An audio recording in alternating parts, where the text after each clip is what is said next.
Membuat cerita fiktif tidak diperbolehkan, seperti cerita heroik Spiderman, Batman, Superman, dan lain-lain. Bagaimana jika kita membuat cerita fiktif yang digunakan sebagai dakwah? Seperti halnya saat ini banyak novel fiktif dengan gender islami dan mengandung nilai dakwah, dan banyak juga yang diangkat ke film layar lebar. Teman-teman sekalian, saya sudah bahasakan, dalam Islam tidak ada dongeng, tidak ada cerita bohong, tidak ada rekayasa. Kisah nyata. Kita punya kisah nyata banyak. Gitu kan? Kisah orang-orang soleh, kisah umat-umat sebelum kita yang disiksa, kisah para nabi, banyak ya. Sahabat nabi saja yang akan kita bahas setiap bulannya dengan izin Allah itu tablik akbar, ada 100 dalam satu kitab. Itu masih baru yang diangkat yang kira-kira memang memiliki fadilah-fadilah khusus. Tapi kalau jumlah sahabat itu luar biasa, tidak terhitung. Ada sebagian ulama mengatakan sampai 70.000 jumlah mereka, banyak sekali. Tidak habis-habis kisahnya itu kalau mau diangkat, kisah orang-orang soleh ini. Jadi kita punya kisah nyata, kita nggak punya dongeng memang. Nggak usah teman-teman sekalian sibukkan diri menyusun sebuah kisah fiktif walaupun islami, karena setahu saya tidak boleh kita ya menyampaikan sesuatu berita yang bohong. Fiktif itu sebenarnya bohong gitu kan, kalau bahasa langsungnya ya, kita kan membuat cerita yang bohong, nggak ada gitu kan. Maka seseorang yang menukil sesuatu yang bohong untuk memberikan petunjuk kepada orang itu tidak boleh. Itu sebab kesesatan sebenarnya, sebab kesesatan. Karena kebanyakan orang jadi sesat karena misal seseorang mau membuat orang lain taubat, lalu dia buat cerita kesannya ada orang yang kemarin tuh tabrakan gara nggak sholat, kepalanya pecah, apalah segala, untuk membuat orang tersebut takut supaya dia sholat. Tapi itu tidak boleh dalam Islam. Anda kalau kembali kepada para ulama yang faham sunnah, mereka pasti mengatakan tidak boleh mutlak.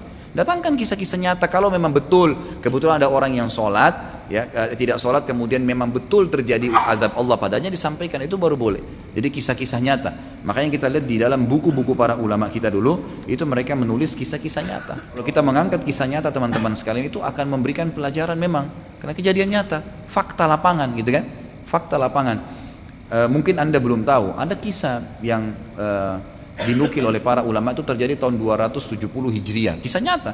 Seorang hafidh Quran bernama Abdah bin Abdurrahman, riwayat lain mengatakan namanya Abdullah, tabi'in, hafal Quran, mujahid, setiap hari berperang membunuh orang kafir sampai dia di saf pertama pasukan jihad muslimin menyerang Romawi.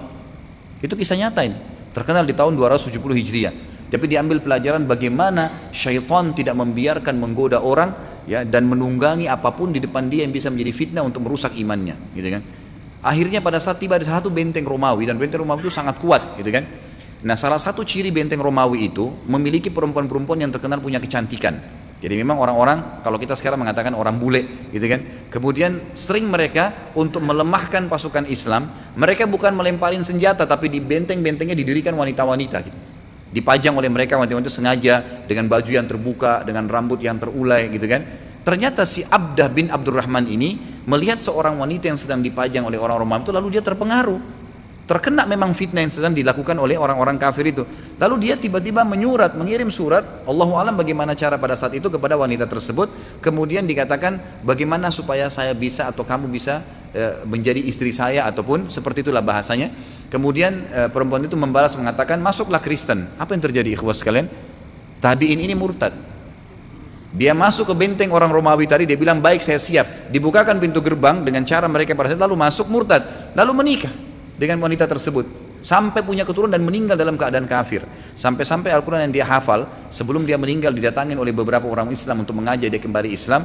Ditanya mana Al-Quranmu selama ini? Dia bilang semuanya hilang, tinggal 2 ayat yang saya hafal.